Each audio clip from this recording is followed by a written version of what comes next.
10 a.m. I'm calling this meeting to order. In attendance are Commissioners Brooks, Matari, and Duncan. Are there changes to the agenda? Hearing none. I do not have any opening remarks, except that Jennifer will be speaking on David Callahan's behalf today. And conflicts of interest. Hearing none. We'll go ahead with our first deliberation item, which is CUP 22-0013, Black Rock Marina Boat Storage. And I believe that we've already heard the case, and we are waiting, we were waiting for some outreach to the applicant. Vlad? That's correct. Can you give me a minute just to set up? Sure. That was my fault. I distracted Vlad. All right.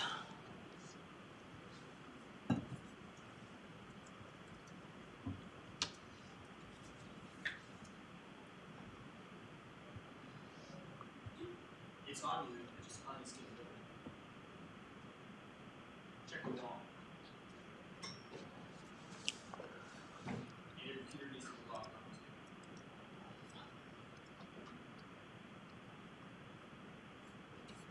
I can't hear staff. That's because they're not talking.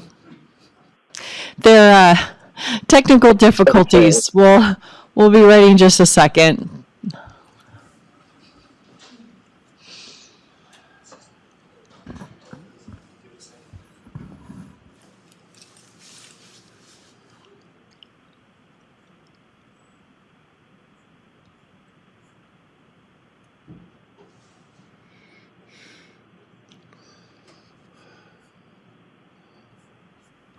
It's great when it works, though. It's on you because it's either on your setting or my setting. Controls. Just check all of our connections.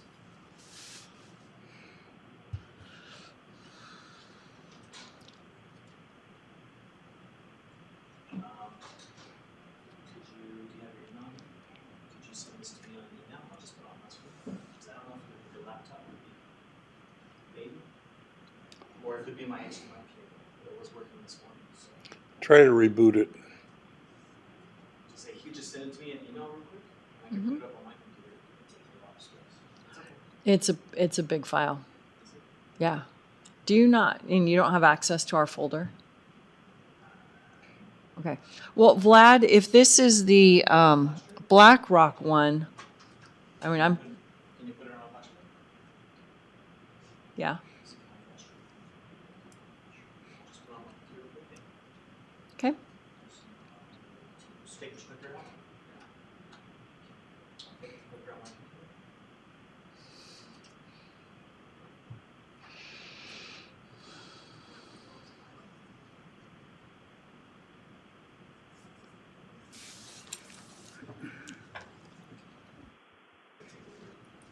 Last night was short and sweet. Yeah, it was just right.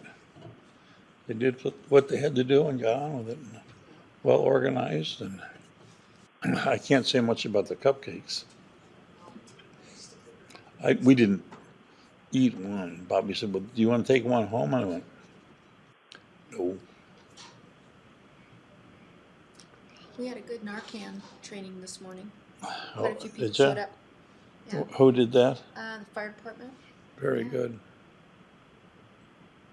Real informative. Real scary. Do you have the volunteer that takes the Oh, no, we didn't have any volunteers. We had in our packs that I ordered for the office, we have a training one, but it's pretty self-explanatory. Just, Not like a Flonase thing, right? Yeah. Just, yeah. It's scary that it's taking like 4. Yeah, that is pretty down. Yeah. But they said that there's no downside. Right. Yeah. You're not going to hurt them. Now the new thing that's out there, it doesn't touch. That trank that's out there, it's called trank. It's like the force. That's pretty amazing. Yeah. Scary. Hey, look There at it that. is. Oh, dude. How about You that? have to point it towards Jonathan now. Right?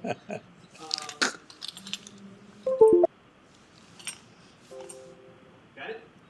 Okay. Good morning, Commissioners. For the record, Vlad Finkel with Kootenai County Community Development. I apologize for the technical difficulties. Before I start with my presentation, and as Chair Duncan stated this morning, this request was heard last week.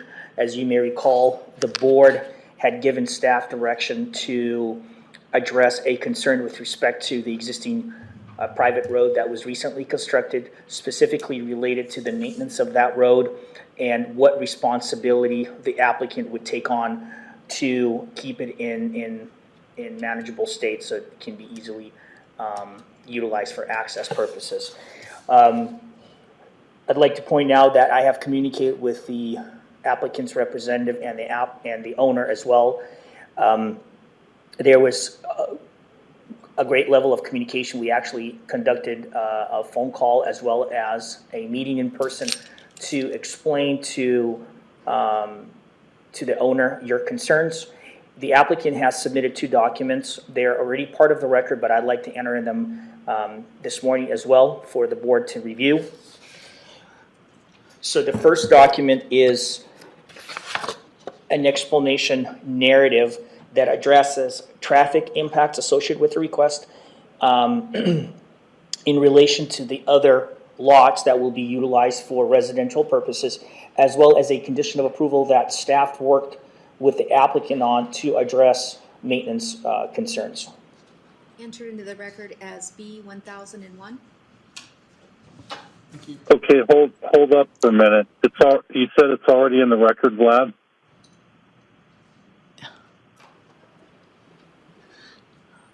That is correct, Yeah. but the board has not been given that information because this was just received a day or so ago. The board does not have a record unless they review. Okay. The reason I'm asking is because you can't enter exhibits in deliberations. If it's already in the record, then that's fine.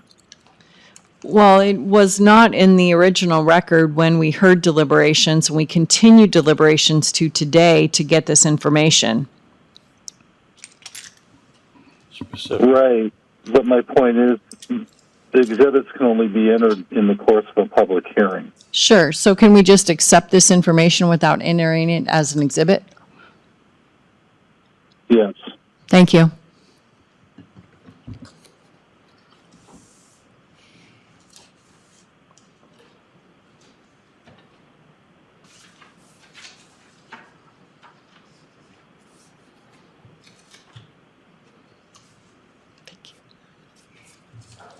Thank you.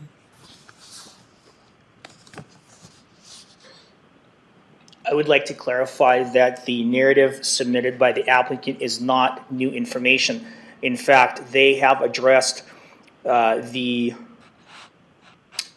number of ADTs or average daily trips associated with their use in comparison to the other residential lots within the subdivision at the hearing that was before the hearing examiner. So that is not new information. The letter that is dated March 21st, 2023 with highlighted language is the condition of approval that has been prepared by staff with the assistance of the applicant to address and mitigate concerns over their maintenance of the road. As you may know, the board cannot take direct public testimony from the applicant. But what I have seen done in the past, if the board chooses to, if they have further requests for information, they may take a short recess to have staff communicate with the applicant to address some of your concerns if necessary. You have that discretion. Perhaps Mr. Braden can clarify on that end.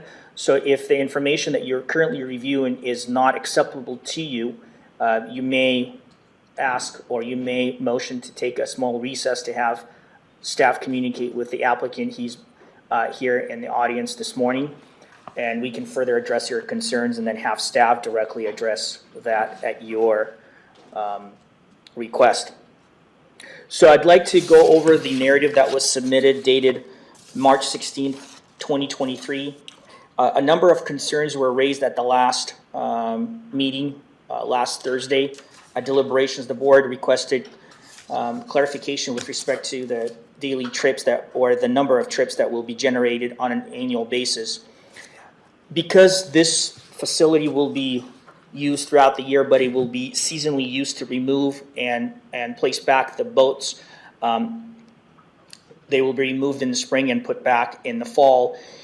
The applicant has estimated that they will have around 850 trips annually, which with 160 boats for them to have their employees go in and remove the boats, you're looking at 320 in the spring, the same amount in the fall, and then for maintenance or some off schedule removal or placement of boats will be done as well. And so they're estimating about 850 trips on an annual basis. Now, as you may know, an average amount of daily trips generated by a residential structure is roughly 9.5 to 10 residential trips per day.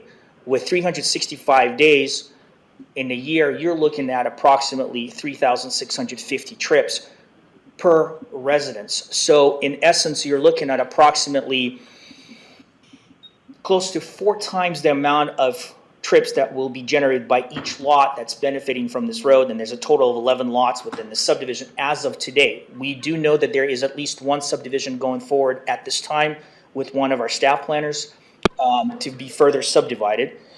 But in essence, the number of trips that will be created or generated by the residential lots will far exceed what the average daily or the annual trips will be by this use. Furthermore, as I recall, Commissioner Matari requested clarification as to whether, as to the timeline of when the parcels that are part of the subdivision were purchased by individual property owners from Mr. Crow, who owned all of the lots, with respect to the agreement that the applicant entered into with Mr. Crow in terms of a document, and it's part of the record. It has been part of the record for quite some time, and it's a document that basically puts a stipulation that BlackRock Marina LLC will purchase this property with the understanding that neither the developer or subsequent property owners will object to this project moving forward, and there is a period of at least, I believe, a 2-year period that was granted for them to accomplish their task of getting a conditional use permit. This document in your packet that was sent to you this morning clearly indicates that this agreement was signed by the applicant in advance of those lots that were sold after the fact, and the individuals who did show up to the HE hearing with their concerns. As you may recall, there is no maintenance agreement and there are no CCNRs. Whether that was discussed by the developer with the other individuals and failed to be recorded at the time of closing, that's strictly speculation, and we don't know what was discussed, and it appears to us that that's a civil matter. But nonetheless, in summary, we have advised the applicant that we would be open to the condition of approval that if an agreement is not reached, which it hasn't at this time, that the applicant would be willing to grade the road annually. And the condition stemming from that discussion in the letter dated March 21st of this year states that the applicant shall participate in pro rata per lot road maintenance agreement for Boland Street as one of the 11 lots served by that street, should such an agreement be prepared and or agreed upon by the developer and or the owners. If no formal road maintenance agreement is in place upon completion of the first storage building, the applicant will grade Boland Street at the expense one time a year for duration of boat storage use on the property. The obligation to grade the road shall cease if a formal road maintenance agreement is subsequently adopted by the owners. We find that to be an acceptable condition of approval because, as I stated before, we do not have the authority as a department. Now, the board has the discretion, but we as a department do not have the authority to impose a maintenance agreement that would have solely the impact on the individual who's requesting the use, knowing full well that other individuals may benefit from it. But you have that discretion. We feel like this condition at least allows or gives you some level of comfort, or at least for our department, that the road will be graded annually. Whether or not there will be a maintenance agreement at some point in the future is unknown, and it's only speculation. I stand for any questions that you have. Okay, questions for Vlad? Bill, any questions? Yeah, I'm just curious. We don't know what the building size is going to be, though. We do. Can We do. So that's a good question, Commissioner Matari. not the footprint, but the height. That's a good question as well. That has been brought up before. We currently do not have Need to pause the meeting? I'm just having low blood sugar. a maximum height restriction in any of our zones. And one of the questions that was raised is in terms of aesthetics and view shed. If there is no view shed easement over the property, we as a department cannot impose a height restriction. And I don't recall any other facilities of this nature having height restrictions in the recent past as well. But they don't have any idea of what they plan on building there? So I'm assuming that, I think we can take a 2-minute recess. Commissioner Brooks needs a beverage, and so we will get that for him while you consult with the applicant's representative to answer Commissioner Matari's question. do you have any other questions that you would like me to address with the applicant while we're taking a recess? I do not. I do. Just that there is no intention to staff the facility or anything like that, where it becomes, right now, the way I understand it is that it's just a facility to store boats. It's basically 3 sheds, 3 large buildings, and some ground to store And I them. can elaborate on that. Based on what you just asked, if the overall components of the request were to change, we would have to make a determination whether it's a minor modification or a major modification of the use. I think having staff on site would clearly be a major modification because it would necessitate habitable space, restroom facilities, likely parking for employees as well as the public, and that would require the review of other jurisdictional agencies like Panhandle Health District that would have to evaluate a septic system on site. So clearly, what you're asking, it would be a major modification. Whether or not the applicant has that intention, I don't know. They have said that they have no desire to do so, I but understand. their business plan may change in the future, Okay. and I can ask them as well. Okay. Thank you. All right, so we'll just be in recess for 2 minutes.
22, and staff, would you care to enlighten us?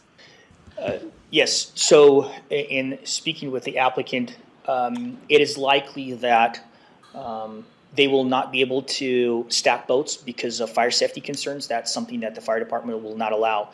But they believe that the ceiling height will be roughly 16 feet, plus to account for the roof trusses at, I don't know what the pitch will be for 512 pitch.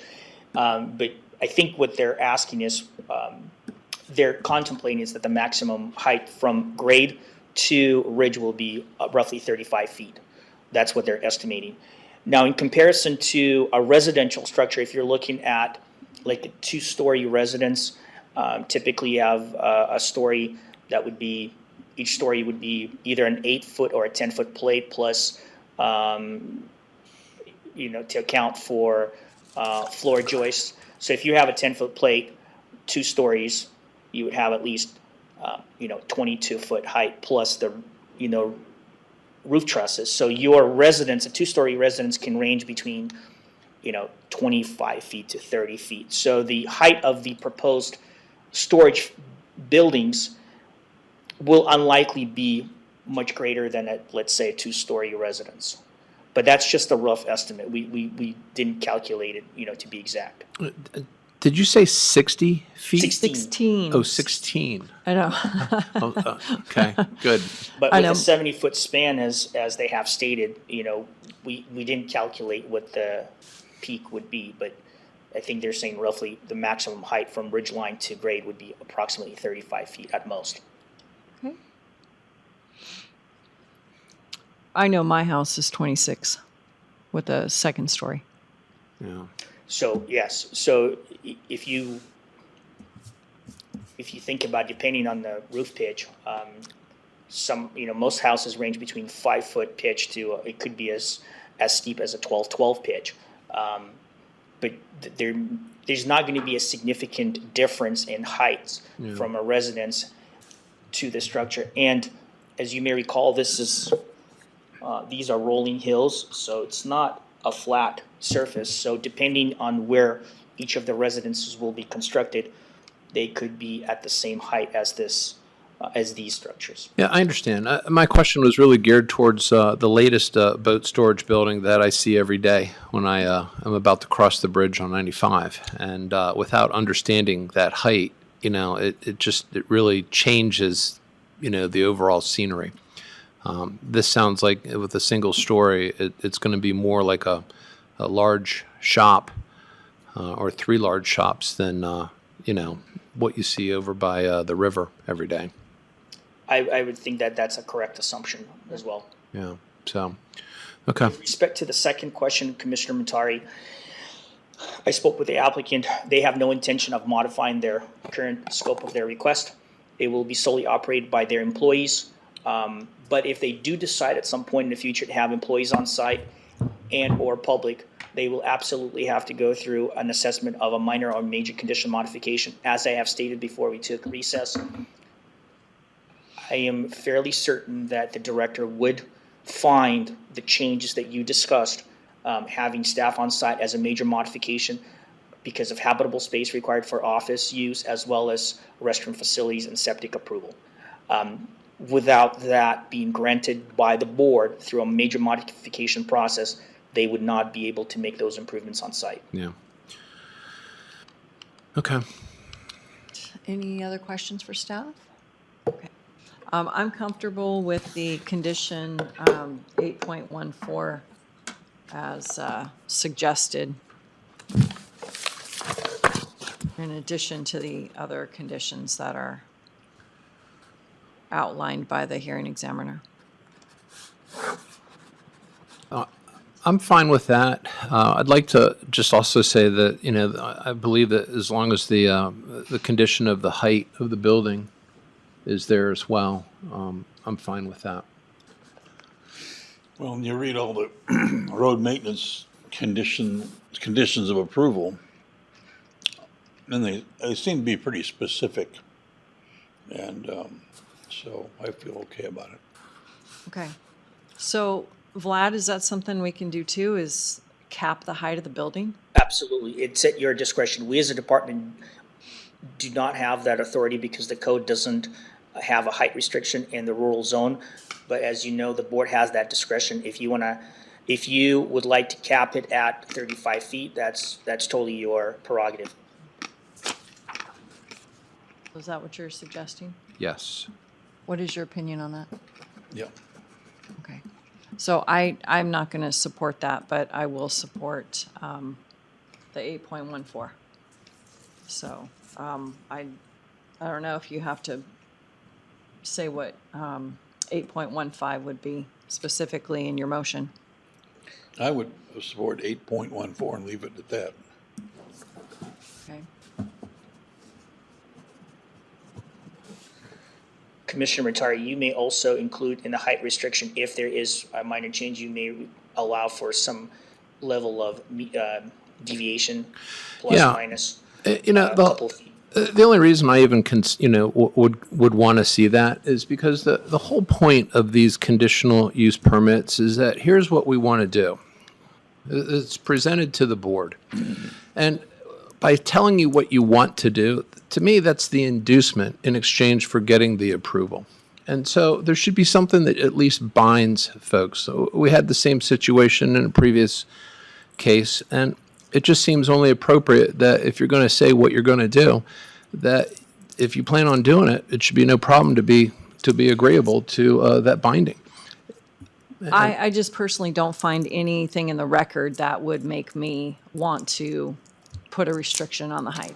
No, I don't think there is anything in the record. We don't even know exactly what this building will look like. We only know the footprint. And based upon the calculations of over 800 round trips a year, or 800 trips, we're looking at over 200 boats.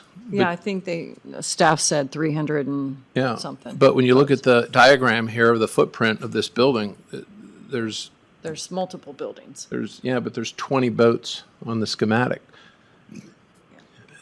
So it's kind of hard to understand what this will look like in the end unless we understand what it's gonna, what the intention is for it to look like in the end. And if that intention is a 35-foot building, then I see no problem saying, hey, great, we'll give you the conditional use permit based upon what you want to do, which is a 35-foot high building. And that's the only reason I'm proposing that we include that. Sure. So I'd entertain a motion. I move that we approve CUP 22-0013, the Black Rock Marina Boat Storage, condition 8.14 as it was provided for the road maintenance, and 8.15 to cap the building height with a small variance at 35 feet. I second the motion. Bill Brooks. Aye. Commissioner Matari. Aye. Chair Duncan. Nay, just because I don't accept condition 8.15, even though I would approve the rest of the conditions. So, Commissioner Matari, can you clarify what amount of variance deviation for height limitation would you allow? I mean, what would you think would be reasonable? 1 foot, 2 feet, It's totally at your discretion. 2 feet. I hate it when he says that. Any suggestions? Glad. all right. I He think said 2 feet. I think it depends on the slope of the roof, but I think if that's something that becomes an issue at building permit stage, we could perhaps work with the applicant to get that addressed. Thank you. Thank you. We're comfortable with all that. All right. Pardon? Item number 2, CUP 22-0003, and this is North McGuire Storage Addition, Vlad.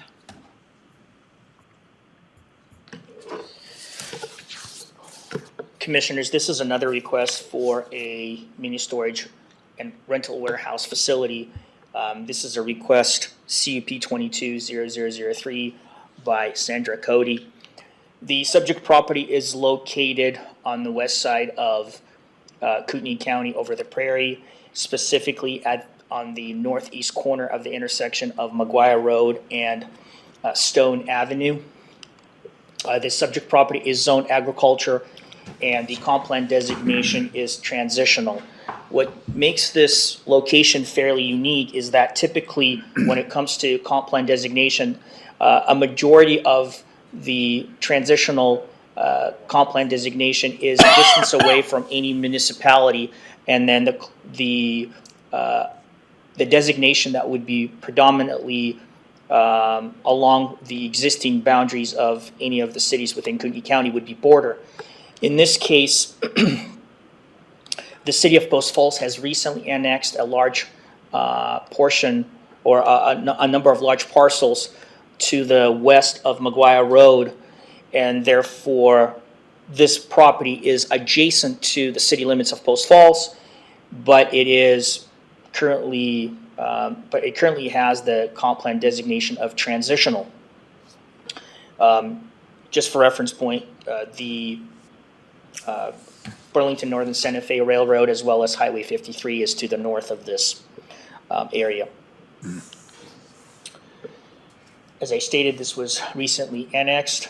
The property is located within an area of city impact in the shared tier, and therefore pursuant to Kootenai County Land Use and Development Code Article 10.7, it does not require any development to be connected to municipal services, including water and sewer.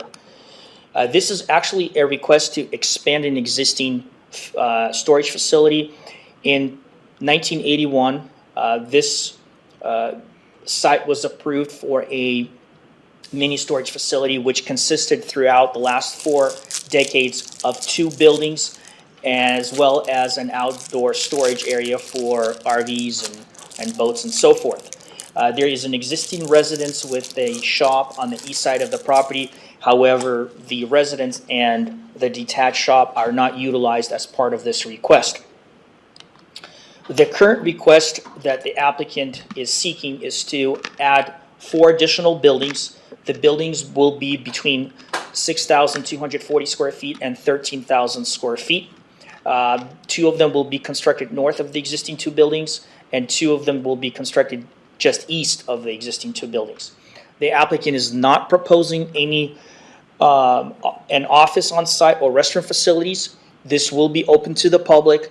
All of the transactions will be conducted online. In fact, at the hearing before the hearing examiner, the applicant stated that they're currently working with a company to create a website where all of the transactions will be done online. However, in the meantime, all of that is done via phone and with checks being sent to the property. So really, none of the customers utilize any portion of the existing residence or detached structure on the east side of this property. And it's important to note that because there would be significant requirements for change of use to the residence as well as the shop to make ADA accommodations. So we want to be very clear that the residence and the detached shop are not part of this request.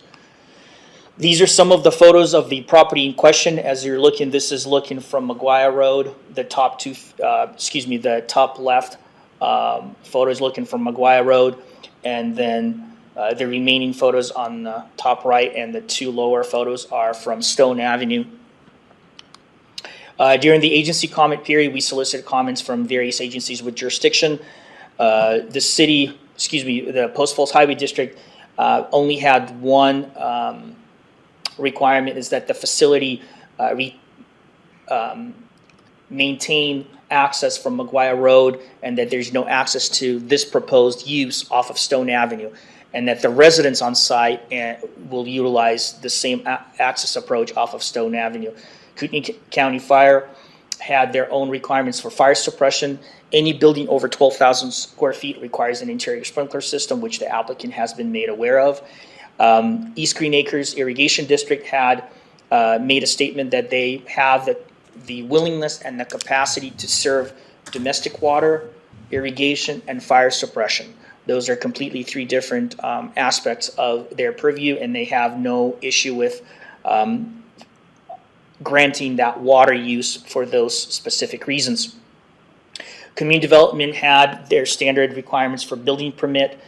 Panhandle Health District, because there's no gray water or sanitary services that are proposed with this specific use, they had no concerns and approved the request.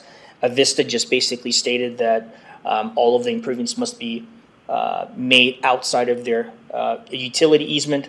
DEQ had no issue. The three cities, City of Rathdrum, Post Falls, and Hayden, had no objection to the request either. It's one of those rare instances where during the public comment period, we have no comments, whether in support or in opposition. Staff believes that the proposed expansion of the existing mini storage facility and rental warehouse will provide additional storage to meet the demands generated by the recent unprecedented growth in Kootenai County. The applicant shall comply with all of the agency's requirements. One of the concerns or items that staff wanted to point out, it's not really a concern, but what we wanted to point out is that while the landscaping and screening and buffering standards under Article 4.6 are discretionary for conditional use permits and are a requirement for uses within commercial, light industrial, and industrial zone, staff as well as the board has the discretion to impose more restrictive requirements for landscaping. So we did implement a condition of approval that the applicant must meet the minimum requirements of Article 8.4603C and E, areas adjacent to the residential zones and public road frontage. The applicant may request an alternative method of compliance under Article 8.4606 because of lack of adequate space. And this is related to the area along the frontage with McGuire Road as well as Stone Avenue. Because there's an existing travelway along the western property line, there's limited space to put in the vegetative improvements on site. I believe the applicant has recently planted a number of shrubs along both frontages, but we feel that trees in addition to that would be very helpful to screen the facility from the surrounding residential uses. We believe that there is sufficient room on the north end of the property adjacent to residential structures north of this site to implement the requirements under the landscaping regulations. Of course, the applicant will be required to relocate an existing fence from the area where the improvements are currently on site to the new boundary of the proposed use further east to accommodate 4 additional buildings. The hearing examiner heard this request on March 2nd and subsequently recommended approval. I stand for any questions that you have at this time. Questions?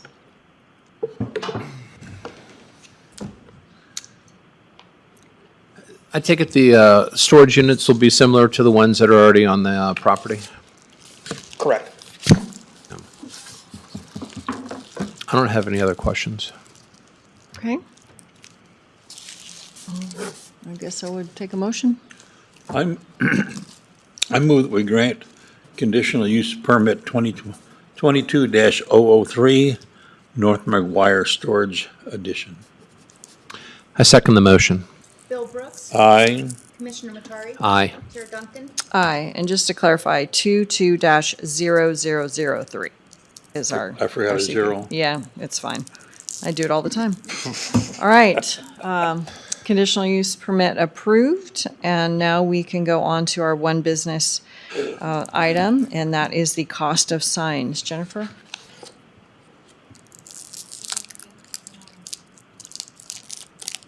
Oh, just grab another one. Just bang it. Okay. Jennifer Connor with Community Development. So as you may recall, the last meeting we talked about starting to possibly do a deposit or charge for the signs that we have to post for hearings. I did some research and came up with a rough estimate of about $26 per sign is what we're paying for. A lot of, it seems like a lot more of our projects are requiring more than one sign to be posted, depending on the size of it or the complications of it. We did recently have Vlad went out to retrieve signs, and 2 of the 3 were missing. So we are starting to see that we're just not getting them back, and so we're paying for these signs, and want to see what you guys want to do going forward. Is there any way to make people leave a deposit when they take a sign? So that's what we discussed previously, is possibly doing a deposit that once the signs come back to us, that we could refund. Sure.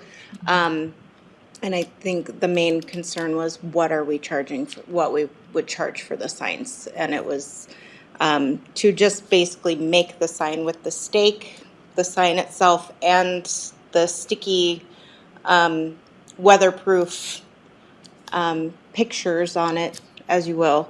That's what I came up with, was just under $26 per sign.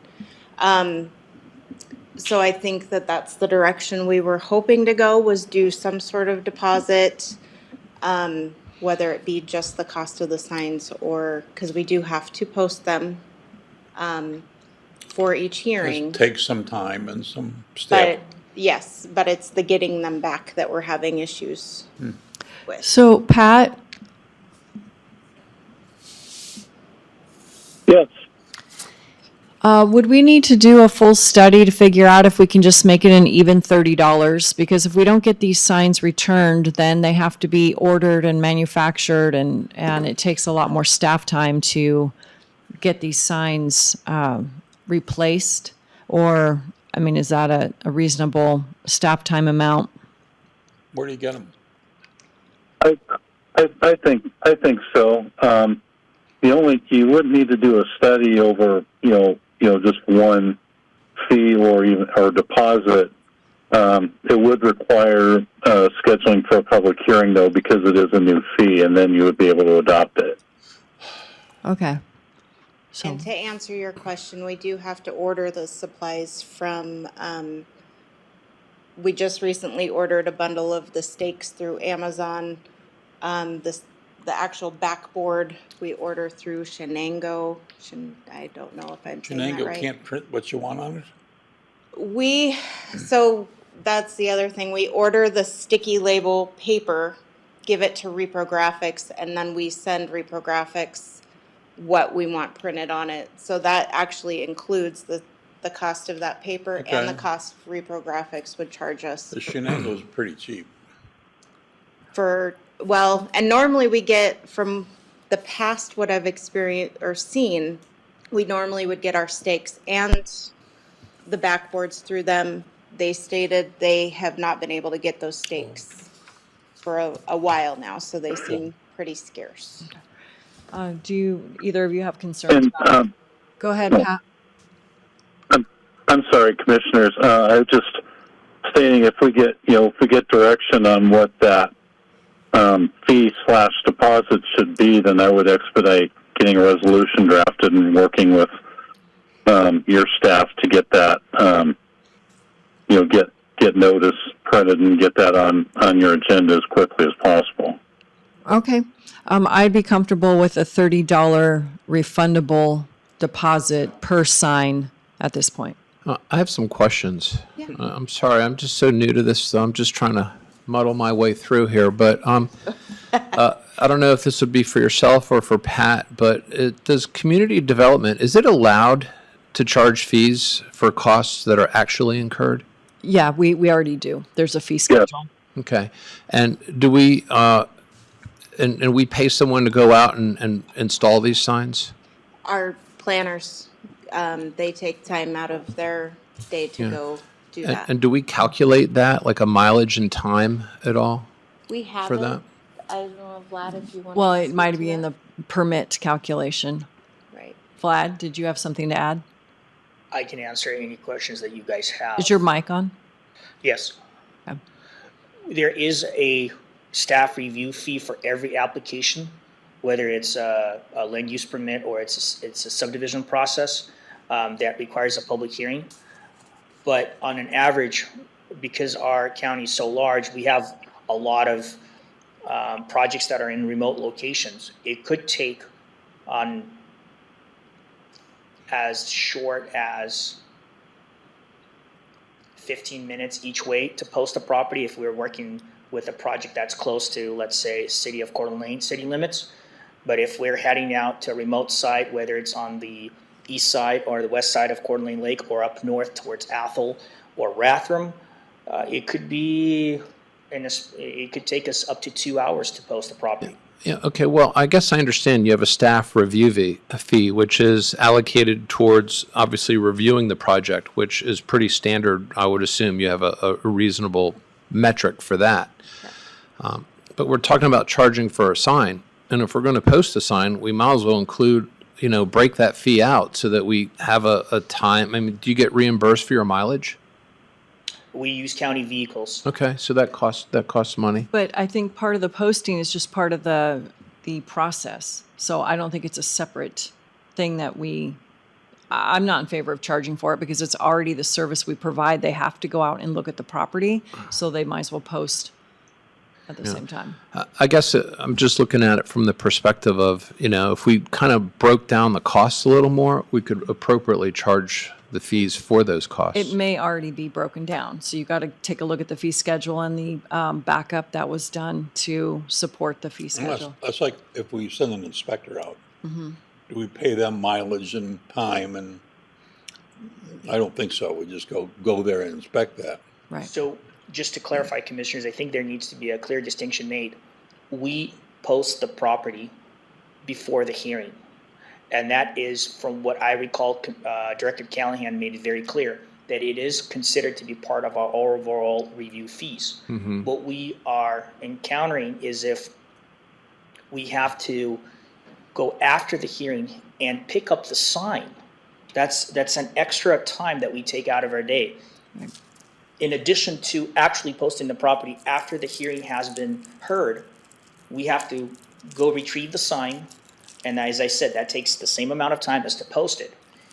And I don't know if that is something that you're concerned with, including that, in considering that as the initial fee, or you would like to have this refundable fee to account for that staff time to retrieve the sign.